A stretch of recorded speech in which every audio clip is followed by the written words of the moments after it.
Hola, buenas tardes, David. Hola, buenas, ¿sabes? ¿Qué ¿Qué tal? tal? Oye, vamos a aprovechar estos tiempos que teóricamente estamos de vacaciones para actualizar algunas cuestiones que van saliendo en las noticias, como en este caso la crisis económica que se avecina. Pero déjame previamente que, como lo vamos a grabar y lo vamos a editar, que te presente. Para los compañeros que no te conozcan, eres ingeniero técnico, eres politólogo y eres el presidente de Rojos Cataluña. Y aproximadamente, si no me fallan mis cuentas, mis cronómetros, llevas unos 20 años militando en la izquierda, ¿sí? Sí, exacto, sí, más o menos. Por ahí andamos. Perfecto. Entonces, David, vamos a hacer una entrevista monográfica sobre el tema económico, aprovechando, abusando de tus conocimientos.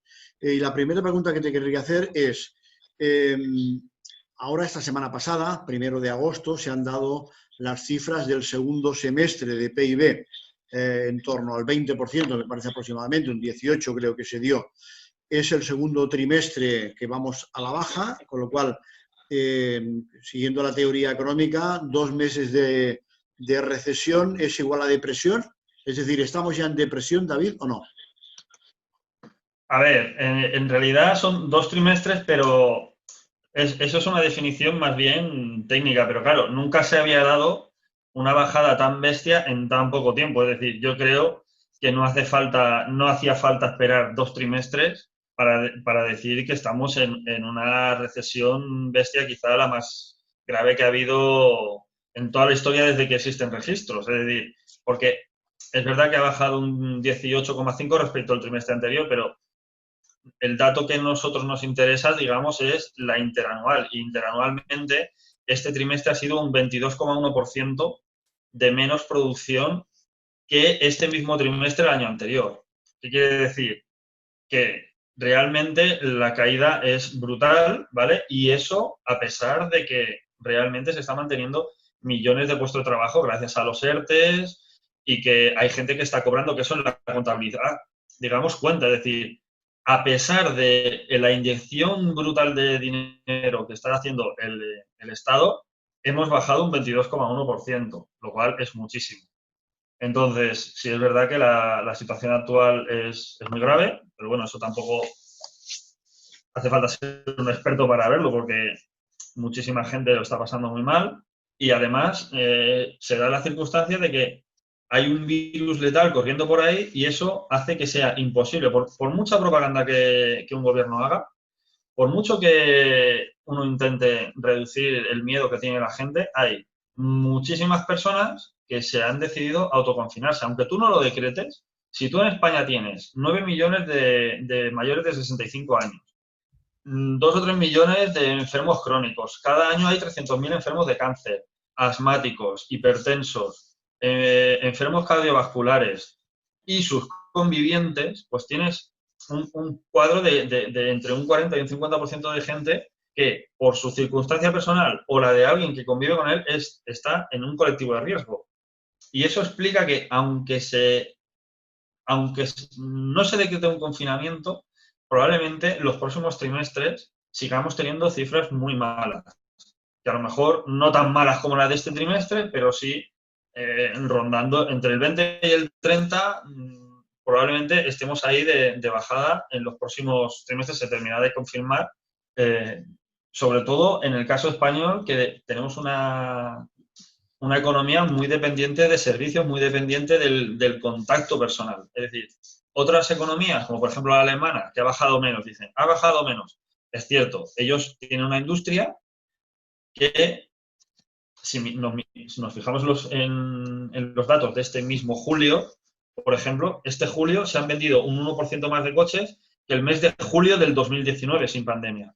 Es decir, la recuperación del sector industrial es quizá, o el aguante del sector industrial es mucho mayor que, por ejemplo, un país como España, que decenas de millones de turistas y que está recibiendo cero. O sea, todo lo que es turismo, todo lo que es transporte, todo lo que son servicios alrededor del ocio, etcétera, eso está, si no a cero, al 10 o al 15. Entonces, toda esa parte de la economía está totalmente cao, ¿vale? Y en el caso de España, por ejemplo, el sector del turismo es un 12%, el transporte es un 8,5%, etcétera, etcétera, ¿vale? O sea, si tú sumas todo, al final te queda un cuadro que es bastante desolador, ¿vale? O sea, las reformas que teníamos que hacer para ser un país menos dependiente del turismo, ahora no es que sean una, un desideratum, digamos, es que es una cosa que es totalmente necesaria, ¿vale?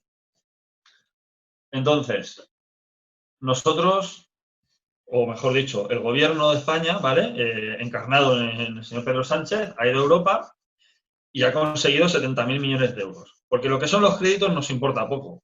Es decir, el Banco Central ahora mismo está financiando toda la deuda, con lo cual, que nos den un crédito a largo plazo o un poco más a corto plazo, importa poco porque ahora mismo, mientras el Banco Central vaya metiendo todo el dinero que haga falta para que la deuda tenga unos diferenciales bajos, que es lo que está haciendo y es lo que debe de hacer, ¿vale? Diga lo que diga el constitucional alemán, pues mientras haga eso, lo que importan son las transferencias. O sea, los 70.000 millones de euros que nos han dado. Eso cubre una quinta parte de las necesidades, porque además se dividirán en 4 años, ¿vale? Pero realmente necesitamos muchísimo más dinero de transferencias, que no nos van a dar, porque ya nos han dicho que eso es todo lo que hay. Por lo tanto, la situación es grave, mucha gente lo va a sufrir y ya veremos cómo se hace el reparto. Yo espero que el reparto sea un reparto equitativo, sobre todo para las regiones que menos renta tienen y menos porcentaje de economía industrial tienen. Porque si este reparto se acaba haciendo, digamos, por componendas de las de toda la vida, a un nacionalista le doy más, a un nacionalista le doy menos, estamos muy mal, porque realmente las dos regiones que son las que mejor negocian, entre comillas, que son la catalana y la vasca, son quizá las que, si hicieran bien las cosas, tendrían menos dependencia de ese dinero, porque son las más industriales. Lo que pasa es que, por lo menos aquí en Cataluña, se ha gestionado fatal y entonces tenemos mucho más rebrotes y al final ya veremos a ver cómo son las cifras. Pero, bueno, dejémoslo que la situación actual no es muy halagüeña y va a haber que gestionarla y es muy, muy, muy, muy difícil encontrar soluciones que no impliquen algún sacrificio. Algo decías, David, o referías del tipo de estructura económica que tenemos en España, en el cómo hemos llegado hasta aquí, bueno, viendo los países de nuestro alrededor o de un nivel similar por cultura o por desarrollo económico, bueno, Estados Unidos está cayendo en picado también a nivel de recesión. En Europa las bajadas con menos intensidad que en España, pero también están siendo muy importantes. Es decir, la crisis sanitaria ha acarreado un parón de la producción y ese parón de la producción está acarreando las consecuencias o el arrastre de la crisis económica. ¿Tú crees que se podía haber hecho de otra manera? Es decir, si esto es genérico en el conjunto del mundo, ¿cuál es el elemento diferencial?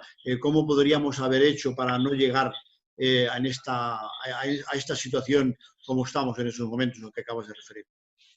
Bueno, a ver, eso que es la comparación que has hecho tú de Estados Unidos y de los países europeos es muy pertinente, ¿vale? ¿Qué países lo están haciendo mejor? Aquellos que tenían un Estado fuerte, interviniente a nivel social en la economía y que redistribuye riqueza. Estados Unidos tiene una bajada del 32,9% del PIB. O sea, más que nosotros. Y eso a pesar de que depende menos del turismo y de otras cosas que a nosotros nos afectan. Lo que pasa, Estados Unidos es un país donde el Estado interviene poco a efectos de redistribución de riqueza. Es decir, el Estado no está ayudando a la gente. O sea, solo saben repartir cheques, pero realmente no saben, no tienen esas capacidades. O sea, no han invertido en capacidades de servicios sociales, en capacidades de otorgar subvenciones al que corresponde, en capacidades, o sea, no tienen esas capacidades. Por ejemplo, cuando estábamos en los meses más chungos de confinamiento, decíamos, hostia, el ministerio que van un poco como pollos sin cabeza porque, claro, el Ministerio de España, de Sanidad de España, no tiene capacidades para gestionar la sanidad de toda España, porque son competencias totalmente descentralizadas. Entonces, claro, los países que han invertido en esas capacidades durante todos estos años, evidentemente, tienen muchas más posibilidades de controlar la pandemia, de seguir los rebrotes, de hacer PCRs, de controlar fronteras, de dar sanidad a la gente porque tienes hospitales públicos. En Estados Unidos y no solo en Estados Unidos, sino se está viendo, por ejemplo, en Colombia, en Bolivia, que la gente suelta a sus muertos en medio de la calle. Porque si no tienes un sistema de protección social, una sanidad, unos funcionarios que saben detectar dónde están las necesidades, si no inviertes en esas capacidades, luego te ves en las que estamos y estás realmente jodido, porque no puedes obligar a la gente a consumir. Si la gente ve que se está muriendo lo demás, el que tiene dinero se queda en casa y el que no sabe cómo ganar, ni le va a dar nadie nada. Con lo cual, al final, pues evidentemente, si nosotros no hubiéramos hecho en los últimos años, ¿vale? Que hay muchos culpables de estos recortes. O sea, no es solo las autonomías, no es solo el Estado central, también la Unión Europea también obligó a unos recortes para recibir una financiación, ¿vale?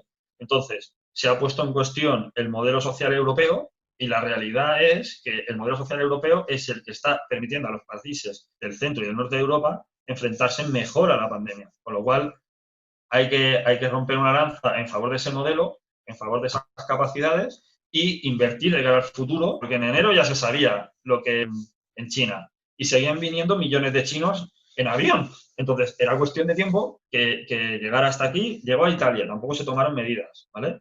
Luego, está aquí. Una vez está aquí, no se decreta el confinamiento cuando ya había bastante gente. Ahora, luego se ha descentralizado en las autonomías. ¿Qué pasa? Algunas lo habrán hecho mejor, otras lo han hecho peor. La catalana en concreto la ha hecho fatal. Y entonces hemos invertido poco en rastreadores, aún sabiendo que si hubieran rebrotes podemos perder mucho más. O sea, se han gastado me parece que son 10.000 millones de euros, no 15.000 millones de euros que tiene la Generalitat solo para sanidad, se han gastado 17, un 1 por 1000 en rastreadores. Eso, desde mi punto de vista, solo eso ya te indica la incapacidad, digamos, del gobierno de la Generalitat y la poca capacidad que tiene el sistema funcional, la poca capacidad de tener su propia iniciativa y solucionar los problemas. Hay que invertir, sobre todo, en capacidades, ¿vale? Menos invertir en propaganda y más invertir en sanidad. Muy bien. Oye, y bueno, ahora empiezan a visualizarse o igual es que la esperanza nos pierde y queremos creerlo así, pero da la impresión de que hay ya 3 vacunas en marcha y eso podía ponerle plazo temporal a esta crisis, porque de no encontrarla, pues la situación económica podría ser muchísimo más desastrosa de la que es. Es decir, en el qué hacer, David, ¿tú cómo crees que sería la fórmula más eficaz de controlar este desastre económico que se nos viene encima o acotarlo en el tiempo lo máximo posible? A ver, evidentemente la solución va a venir de la ciencia, ¿vale? O sea, es decir, si encuentran una vacuna fiable que se le pueda administrar a todo el mundo y que realmente proteja, cojonudo. Pero, claro, si yo fuera Pedro Sánchez o si yo fuera Merkel, no pondría todos los huevos en el mismo cesto, porque eso puede pasar o puede ser que cuando hagan las pruebas determinen que si se la dan a los ancianos los matan, ¿sabes? O sea, al final una vacuna, pues yo no soy experto en vacunas, ni soy biólogo, ni soy médico, ¿vale? Pero las vacunas tienen sus maneras de actuar y no siempre se encuentran vacunas para todas las enfermedades. Es decir, coronavirus han habido otros y no hemos tenido vacunas, ¿vale? Hay otras enfermedades que no son virus concretamente, como puede ser la malaria, que no tiene cura. Es decir, te dan unas medicinas cuando la tienes para tratar de que lo pases mejor, pero bueno, mucha gente muere de malaria todos los años. O sea, hay pandemia permanente de malaria en el África subsahariana y se mueren millones de personas todos los años. Por lo cual, lo que te quiero decir que confiar en la ciencia de que nos van a dar tratamientos tal, y significa que se le pueda luego administrar a todo el mundo, ¿vale? Con lo cual, ya veremos. Hay otras estrategias, ¿vale?, que también se han llevado a cabo en África para ir reduciendo el impacto de otras pandemias, como son hacer zonas verdes, zonas rojas, ¿vale?, y permitir que la gente se mueva solo entre las zonas libres de virus, digamos. Esto lo diseñaron unos matemáticos ingleses, pero vamos, que propusieron eso precisamente, es decir, confinar a la gente selectivamente en las zonas en todas las zonas, y zona que se quede sin virus, sin casos en 15 días, se le da la etiqueta verde para que la gente que está ahí se pueda mover a otros sitios de etiqueta verde y así le vas ganando terreno al virus. No sabemos si las vacunas serán suficientes o si en un momento dado tendremos que seguir este otro tipo de estrategias. De nuevo volvemos al tema de las capacidades. Ahora mismo, si tuviéramos que hacer esta estrategia diseñada por los matemáticos, no la podríamos hacer porque no tenemos la capacidad de hacer confinamientos selectivos, como se ha visto en Cataluña. Cada vez que intentan hacer un confinamiento selectivo se les escapa a la gente y se acaba yendo todo el mundo y acabamos todos infectados. Por último, de toda esta situación de desastre sanitario y económico, hemos vivido al mismo tiempo la tensión en el tema identitario, más en Cataluña que en Euskadi. En Cataluña en concreto se pasaron todo el primer periodo del estado de alarma criticando al gobierno, diciendo que se le estaban quitando las competencias, incluso bueno, pues, poniendo palos en las ruedas continuamente a cada una de las medidas que tomaba el gobierno y votando en contra, en algunos momentos determinados, votando en contra del estado de alarma. Cuando finalmente el Estado ha levantado el estado de alarma y le ha devuelto las competencias para que cada autonomía, y en concreto Cataluña, pueda hacer y deshacer, da la impresión por los resultados inmediatos, en 15 días, no ha llegado un mes todavía, que lo están gestionando en solitario, que el resultado, el rebrote, está siendo muchísimo mayor que en el resto de comunidades. ¿A qué atribuirías tú que esté pasando esto aquí? Bueno, a ver, no era muy difícil intuir que cuando pusieron en el 2017 a mandar a un activista poner al frente de la Generalitat, pues esto tendría consecuencias. Es decir, si tú eliges como presidente y pones a una cuadrilla de apóstoles de la religión independentista que lo que hacen es únicamente agitación y propaganda, eso se les da cojonudo, pero lo que es la gestión no tienen mucha idea. Y si encima los funcionarios de segundo nivel son también otros agitadores y propagandísticos que aplauden a los del gobierno cuando llegan al Palau, ¿vale? Y entonces al final te queda un panorama de capacidad prácticamente nula de hacer bien las cosas. Es decir, no tienen las capacidades para hacer bien las cosas porque no se les ha escogido para que hagan eso bien, ¿vale? O sea, llevamos en Cataluña funcionando por inercia un montón de años, ¿vale? Y no han hecho bien las cosas. Entonces, lo primero que hay que decir es que, evidentemente, el gobierno de la Generalitat no es un gobierno de izquierdas, ¿vale? No es un gobierno de izquierdas, por mucho que esté Esquerra Republicana, que es casi como dime lo que presumes y te diré lo que careces, porque siendo la Generalitat y ellos en concreto quienes se encargan del Departamento de Trabajo, ¿vale? El señor El Homrani, que es quien tiene la inspección del trabajo, pues nada más hay que ver la diferencia entre lo que hizo Yolanda Díaz y lo que hizo El Homrani.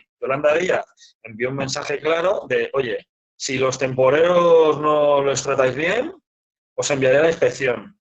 Porque ya se sabía que esa gente en muchos sitios los tienen hacinados y eso es un foco de infección, vamos, garantizado, ¿vale? Entonces aquí no se ha hecho absolutamente nada, lo cual es muy raro porque el señor Homrani, en teoría, tiene esa sensibilidad especial por esos inmigrantes temporeros. Pero a la hora de la verdad no se ha hecho nada. ¿Qué ocurre? Pues que donde más hemos tenido los brotes más bestias en el campo ha sido ahí, porque el campo no se puede dejar de coger. Es decir, nosotros dependemos de la comida que recojan esos temporeros. Si no, nos moriríamos los demás de hambre. Eso está claro. pero claro, lo tienes que tener en unas condiciones correctas. Y ahí está la diferencia. Por ejemplo, el gobierno de Sánchez envió un mensaje por boca de la ministra de Trabajo y el de aquí no ha enviado nada, no ha hecho nada ni nada. Entonces, pues, brotes en Lleida, es normal, ¿sabes? Luego, otra cosa que se ha hecho mal. En otras comunidades autónomas se ha invertido en rastreo, ¿vale? Se ha invertido menos de lo que debería, no ha habido ninguna que lo haya hecho del todo bien, pero es que aquí, sabiendo que nos jugábamos el año entero económico, el año del turismo y todo, han invertido 1 euro de cada 1000 de sanidad en rastreo. Al final, ¿qué ha pasado? Han tenido que coger, una vez ya estaba montado el lío, han tenido que coger a la gente de los CAP a hacer rastreo. Pero de primeras ellos se lo han dado a la empresa de Florentino, ¿vale? Una subcontrata, ni siquiera funcionarios, y venga, con 100 tíos a controlar una población de más de 7 millones de personas. Obviamente eso era totalmente insuficiente, cualquiera lo podía ver, pero ellos no, porque ellos, claro, están muy ocupados dándole 2 millones de euros a Canadell para que hagan unos cuantos liberados en las cámaras de comercio, otros tantos millones a la ANC, otros, pues claro, como están muy ocupados con eso y quitándole representatividad a los sindicatos, ¿vale? Y a las patronales que no los tienen muy a favor, pues evidentemente no bien. Entonces, claro,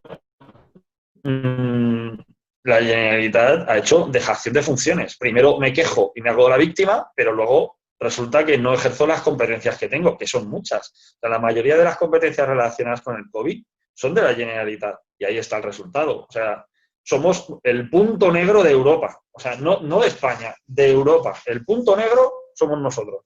Hasta el punto de que hemos perjudicado al resto de España también. Porque todas las restricciones que están poniendo todos los países que no dejan venir a España no es por cómo está el resto de España, es por cómo está Cataluña. Es decir, a veces me pregunto si no lo han hecho a posta para joder, por aquello de me arranco el brazo para meterte el dedo en el ojo con él, ¿vale? O sea, por fastidiar. Porque es que hacerlo peor era muy difícil, era muy difícil. Esperemos que o tome medidas el gobierno de España y tome el control de la situación de Cataluña, ¿vale? O los de aquí pues digan, oye, hagan caso a los, incluso si quiere, cojan usted independentistas, pero independentistas con un poco de idea de lo que están haciendo, porque es que les están criticando hasta el famoso Uriol Mitjà y otros, que eran sus gurúes, ya los han tenido que tirar al Pozo de los Leones porque ya les estaban criticando. Es decir, tienen a toda su gente metida en todos los hospitales y en todas partes, pero claro, por muy independentista que seas, si ves que el gobierno lo está haciendo fatal, al final le tienes que criticar, porque se te está muriendo la gente, ¿vale? Además, se une el hecho de que en Barcelona tenemos una densidad de población muy alta, o sea, hay zonas, por ejemplo, mi padre me ha dicho muchas veces, y sí que si en Hospitalet baja todo el mundo de los pisos a la calle, no caben, porque son las aceras estrechas, o sea, imposible caminar manteniendo la distancia, hay muchísima gente y además los pisos que hay están muy llenos. O sea, tienen una densidad muy te vas a los pisos o de Sarriá, son pisos grandes donde viven 2 personas. Pero si tú te vas a los pisos de La Torrasa o de La Florida, en Hospitalet, pues ahí son pisos de 55 o 60 metros donde viven 6. Entonces, no es el mismo riesgo, por mucho que se pretenda hacer ver que todos somos iguales. No. Entonces, hay que vigilar especialmente los sitios donde hay más densidad de población. Y esto se sabía. O sea, hay científicos que lo han dicho, hay gente que lo ha dicho, incluso independentistas lo han dicho, pero el gobierno de la Generalitat está lleno de incapaces que lo único que saben hacer es agitación y propaganda. Hacer manifestaciones se les da cojonudo, pero gestionar unos servicios públicos, fatal.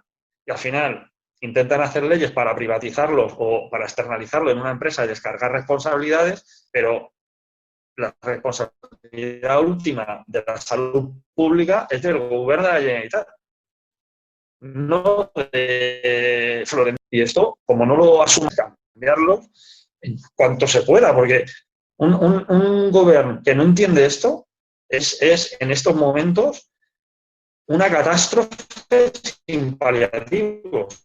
Es decir, catástrofe de 2017. Esas empresas estaban esperando una crisis para mover puestos de trabajo. Ya tenemos la crisis. como encima se gestione mal, aquí podemos dinamitar toda la inercia económica positiva que tiene una gran ciudad como Barcelona, que tiene un país como España dentro de la Unión Europea, una seguridad jurídica. Toda esa dinámica positiva la podemos reventar solo en unos pocos años por culpa de esta gente. Entonces, hay que cambiarles cuanto antes. Cuanto antes hay que echarles del gobierno, porque no podemos tener incapaces gestionando la sanidad en estos momentos. Eso es criminal. Muy bien, yo pensaba que ibas a añadir si tenía algo que ver la ideología de este gobierno, no solamente la ideología independentista, sino la ideología de derechas, en la medida en que 2011-2019 han hecho todos los recortes habidos y por haber en una de las patas fundamentales del estado del bienestar, como era la sanidad, y eso ahora nos lo estamos encontrando. Me Claro. imagino, Sí. los ciudadanos, como tú dices, no ponen remedio a eso en las próximas elecciones y pudieran volver a gobernar el bloque independentista, yo no sé si para salvar eso, la salud colectiva, habría que replantearse si no hay que pedir una recentralización de ese tipo de servicio tan esencial, tan básico como es la salud. A ver, es que, ¿vale? Es decir, quieres meter un montón de dinero en agitación y propaganda, quieres meter un montón de dinero en liberados políticos independentistas y tienes que recortar, dejar la sanidad como está. Es decir, tienes que recortar ahí porque es casi la mitad del presupuesto de la Generalitat es sanidad, ¿vale? Entonces, evidentemente, esta gente sí que un poco ha apuntado lo que tú decías. O sea, Cataluña, en general, tiene, precisamente por todos los gobiernos de Pujol y todos los gobiernos nacionalistas que han sido muy de derechas, tiene unos porcentajes de escuela privada y concertada de los más altos de España, si no el más alto. Creo que rondamos el 50% de los alumnos que no van a una escuela pública. Tiene el mayor número de hospitales privados, servicios privados, las listas de espera de las más largas de España. Claro, todo eso ha hecho falta muchos años para hacerlo, pero es que ellos, claro, si lo que quieres es coger el dinero de los impuestos y gastártelo en agitación y propaganda, tienes que recortar en sanidad, tienes que recortar en educación, que son las partidas del presupuesto más grandes de la Generalitat. Si no, no te queda dinero para, o sea, del presupuesto de cultura no puedes sacar para pagar todo lo que tú quieres hacer y todas esas embajadas y todo eso. No da. O sea, piensa que TV3, por ejemplo, nos cuesta 200 y pico millones de euros cada año a los catalanes. O sea, tocamos cada contribuyente, no habitante, cada contribuyente catalán toca casi a 100 euros al año, está pagando por mantener TV3. ¿Vale? Entonces, todo eso, evidentemente, es de ideología de derechas y requiere mucho tiempo para que la gente vaya tragando. Si tú a las personas les pones en un sistema donde tienen un montón de hospitales públicos y de repente le privatizas la mitad, pues eso no van a tragar. Pero si tú vas quitándole plantas al Vall d'Hebron, al Bellvitge, al Hospital Clínico, vas cerrando plantas, cada 2 años cierras una planta, cada 2 años cierras una planta y mientras tanto les vas dando vía conciertos a los hospitales privados, les vas dando operaciones que tendrían que hacerse en el público, pues eso poco a poco, y al final te das cuenta y la mitad de las operaciones de Cataluña se hacen en un hospital privado y se están forrando. Entonces, evidentemente, eso requiere que sea de derechas y que sea de derechas durante mucho tiempo, ¿vale? Y esto solo pasa aquí, en Cataluña. En el resto de España no pasa así. Y entonces, sí que es verdad que educación y sanidad, que son los pilares del Estado, digamos, en control informal, digamos, la manera que tiene el Estado de influir en la gente es la educación y la sanidad, porque la policía es repartir leña. O sea, es decir, en muchos casos la policía no va a educar, es el control duro, es la coacción. Pero el de la educación y la sanidad son las maneras que tiene el Estado de decir, oye, mira, que el Estado te da algo, ¿sabes? Eso está en manos de la Generalitat, que claro, si está la Generalitat en manos de unos agitadores, pues evidentemente lo usan para sus propios fines, no para los fines de una sociedad más cohesionada. Y ese problema lo tenemos solo aquí, no lo tienen en otras partes de España, ¿vale? Al final, yo creo que en un momento o en otro va a haber que hacer una recentralización de la sanidad, por lo menos gracias a esta crisis o por culpa de esta crisis, se está viendo que ir cada uno por su lado no funciona. ¿Vale? Entonces sí que es verdad que... Si hay una forma de reconocer que las fronteras son inútiles, es precisamente la enseñanza de esta pandemia sanitaria, ¿no? Sí, porque si yo, por ejemplo, me desentiendo de lo que pasa en Aragón, luego resulta que los temporeros de la franja de Aragón son los mismos que los que van a Lleida, ¿sabes? Eso es una... O sea, la estrategia que hay buena de los matemáticos de establecer zonas rojas y zonas verdes no va, o sea, zonas libres de virus y zonas con virus que hay que confinar o que hay que vigilar, esta estrategia no tiene en cuenta las fronteras. O sea, tiene en cuenta el espacio físico. Que haya una frontera administrativa o no, le da igual. ¿Vale? O sea, por lo tanto, de alguna manera, el virus nos está enseñando que realmente nosotros no podemos desentendernos del resto del mundo. Ni siquiera nos podemos desentender de lo que pasa en China. Muy bien, David. Oye, pues llevamos 30 minutos de entrevista. Agradecerte tu tiempo y decirte si quieres añadir alguna cosa más a esta entrevista. Bueno, pues sí. Es verdad que fundamentales que yo creo que es necesario proteger, ¿vale? El Estado se está metiendo mucho en lo que es impedir a la gente hacer cosas, ¿vale? Y en los países que están teniendo más éxito no es exactamente eso lo que hace el Estado. El Estado lo que hace es emitir recomendaciones que el 95, 96, 97% de la gente sigue, ¿vale? En España estamos teniendo un problema y es que la gente no sigue las recomendaciones por ausencia de consenso entre los distintos partidos. Cada uno dice cosas totalmente dispares. Entonces, a la hora de la verdad, tiene que haber ese control blando, digamos, de que la gente un poco diga, vale, si se dice que es recomendable el teletrabajo, pues las empresas, si no hacen teletrabajo, es por causas completamente justificadas. Se está viendo casos de empresas que mandan a la gente a trabajar a las oficinas cuando podían teletrabajar desde casa simplemente por el gusto del jefe. Eso no puede ser. Y más cosas. El tema de la inspección de trabajo. No puede ser que haya gente trabajando hacinada. Eso hay que revisarlo. Hay que reforzar también la inspección de trabajo.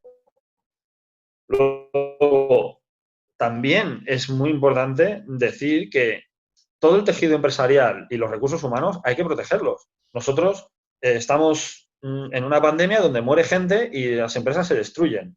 Una empresa que desaparece se puede volver a crear, pero una persona que muere no vuelve a nacer. Entonces, esa persona ya es un recurso, entre comillas, incluso desde el punto de vista no ético, es decir, contando simplemente económicamente, cada muerte es una tragedia económica, porque esa es una persona que no va a producir, que no va a consumir, y eso no se puede sustituir por otra. Entonces, es importantísimo que tengamos todos en cuenta eso de cara a decir, oye, ahora hay una pandemia, encontremos la solución que encontremos, los recursos que tendremos para luego progresar son primero las personas y luego las empresas. Si nos cargamos todas las empresas, luego no vamos a progresar, vendrán empresas de otros países.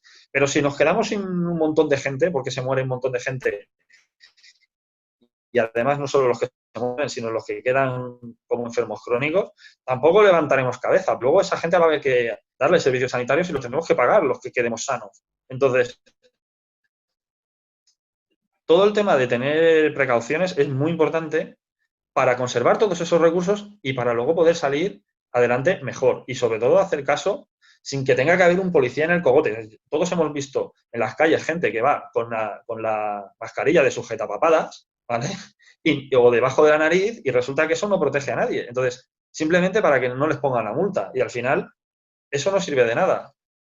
Entonces, tenemos que ponernos bien las mascarillas, tenemos que guardar la distancia, etcétera, etcétera.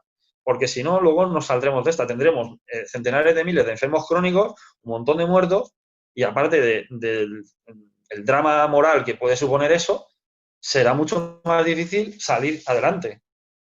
¿Vale? Y bueno, básicamente eso es lo que me gustaría añadir como colofón para para que todos seamos conscientes de que de esta solo podremos salir un poco más unidos. Si vamos cada uno por nuestro lado y pasamos de todo porque yo soy joven y no tengo riesgo, la cosa va a ir muy mal. Muy bien, David. Ya sabes tú que hay gente, incluso que no tienen miedo en ser políticamente incorrectos, gentes caracterizadas por el egoísmo de la extrema derecha, vamos a decirlo así, para no meter a toda la derecha, que están diciendo que esta crisis ha sido una oportunidad para dejar de pagar pensiones de la Seguridad Social en función de la cantidad de yayos que han muerto. No se puede ser más canalla y más salvaje. En cualquier caso, David, lo dejamos aquí. Muchas gracias por tu tiempo y nos vemos en la próxima. Un abrazo. Venga, muchas gracias. Hasta luego. Chao y gracias a todos por escucharme.